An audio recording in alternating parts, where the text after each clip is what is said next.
আমি ভিক্ষা করে ফিরিতেছিলেম গ্রামের পথে পথে। তুমি তখন চলেছিলে তোমার স্বর্ণরথে। অপূর্ব এক স্বপ্ন সম লাগতেছিল চক্ষে মম। কি বিচিত্র শোভা তোমার, কি বিচিত্র সাজ।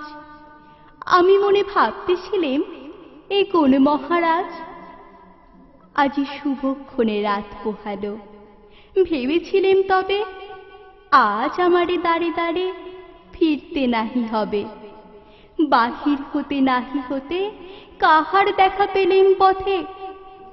চলিতে রথ ধনধান্য ছড়াবে দুই ধারে। মুঠা মুঠা কুড়িয়ে নেব, নেব ভারে ভারে। দেখি সহসা রথ থেমে গেল আমার কাছে এসে। আমার মুখ পানে চেয়ে নামলে তুমি হেসে। দেখে মুখের প্রসন্নতা জুড়িয়ে গেল সকলে ব্যথা। হেন কালে কিসের লাগি তুমি অকস্মাৎ, আমায় কিছু দাও গো বলে বাড়িয়ে দিলে হাত। মোরে একই কথা রাজাধিরাজ, আমায় দাও গো কিছু। শুনে ক্ষণকালের তরে রইনু মাথা নিচু।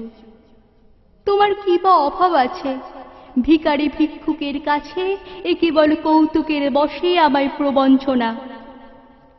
ঝুলি হতে দিলেম তুলে একটি ছোট কণা। যবে পাত্রখানি ঘরে এনে উজাড় করি, এ কি ভিক্ষা মাঝে একটি ছোট সোনার কণা দেখি। দিলেম যা রাজভিখারিরে, স্বর্ণ হয়ে এলো ফিরে। তখন কাঁদি চোখের জলে দুটি নয়ন ভরে। তোমায় কেন দিইনি আমার সকল শূন্য করে।